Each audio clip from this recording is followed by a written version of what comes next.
Black body radiation. इसे समझने से पहले हमें ये जानना होगा कि एक ब्लैक बॉडी होती क्या है।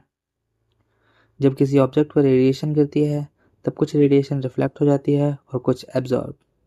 बट जब रेडिएशन एक आइडियल ब्लैक बॉडी पर गिरती है तब वो ब्लैक बॉडी रेडिएशन को पूरा एब्जॉर्ब कर लेता है। इसलिए ब्लैक बॉडी बाहर से ब्लैक दिखाई देता है क्योंकि वो सारी लाइट और रेडिएशन को एब्जॉर्ब कर लेता है। एक ब्लैक बॉडी हर फ्रीक्वेंसी पे एनर्जी रेडिएट करती है, बट इसकी इंटेंसिटी ज़ीरो को अप्रोच करती है एट हाई फ्रीक्वेंसी या फिर शॉर्ट वेवलेंथ पर। इसलिए हम कह सकते हैं कि ब्लैक बॉडी एक परफेक्ट एमिटर के साथ साथ एक परफेक्ट एब्जॉर्बर भी है। बट इन रियल लाइफ एक आइडियल ब्लैक बॉडी जैसा कुछ नहीं होता, क्योंकि ऐसा कोई ऑब्जेक्ट एग्जिस्ट नहीं करता जो 100% रेडिएशन को एमिट या अब्जॉर्ब कर सके। पर कुछ मटेरियल एग्जिस्ट करते हैं जिन्हें हम ऑलमोस्ट ब्लैक बॉडी कह सकते हैं, जैसे कि ग्रेफाइट, जिसकी एमिसिविटी 0.95 होती है। इसका मतलब वो 95% रेडिएशन को एमिट कर देता है। सो अगर एक परफेक्ट ब्लैक बॉडी की बात करें तो उसकी एमिसिविटी होगी 1, जो 100% रेडिएशन को एमिट करेगी। तो चलो जानते हैं हम एक प्रैक्टिकल ब्लैक बॉडी कैसे बना सकते हैं। उसके लिए हमें सबसे पहले हॉलो कैविटी लेनी होगी जिसकी वॉल्स ग्रेफाइट से बनी हो, जिससे वो इलेक्ट्रोमैग्नेटिक रेडिएशन को परफेक्टली रिफ्लेक्ट कर सके।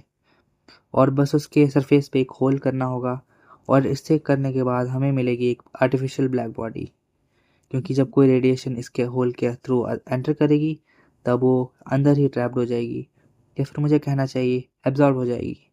बिकॉज ऑफ सक्सेसिव रिफ्लेक्शन अंदर जाने वाली रेडिएशन कभी बाहर नहीं आएगी, जैसे कि एक ब्लैक बॉडी काम करती है। और जब इस ब्लैक बॉडी को हीट करेंगे तब ये ब्लैक बॉडी सारी रेडिएशन को बाहर फेंक देगी और हम इस रेडिएशन को कहेंगे black body radiation. But interesting बात यह है कि ब्लैक बॉडी रेडिएशन की मैक्सिमम वेवलेंथ ऑब्जेक्ट की शेप या फिर केमिकल कॉम्पोजिशन पर डिपेंड नहीं करती। ये डिपेंड करती है बस टेम्परेचर पे, जो इसके इन्वर्सली प्रोपोर्शनल होता है। इसे हम कहते हैं मीन्स डिस्प्लेसमेंट लॉ। जैसे वेवलेंथ बढ़ती है वैसे वैसे टेम्परेचर कम होता है। Planck radiation law. जब कोई ऑब्जेक्ट हीट होता है वो एनर्जी रेडिएशन के फॉर्म में एमिट करता है। प्लैंक रेडिएशन लॉ बताता है कि डिफरेंट वेवलेंथ पर कितनी इंटेंसिटी से रेडिएशन एमिट होता है। इस लॉ के अकॉर्डिंग रेडिएशन की एनर्जी कंटिन्यूस नहीं होती, बल्कि छोटे पैकेट्स क्वांटम में होती है। ये पैकेट्स का एनर्जी फार्मूला है E=h nu. h is Planck constant, nu is frequency. Planck radiation law का मेन फार्मूला बताता है कि किस वेवलेंथ पर कितनी इंटेंसिटी मिलती है।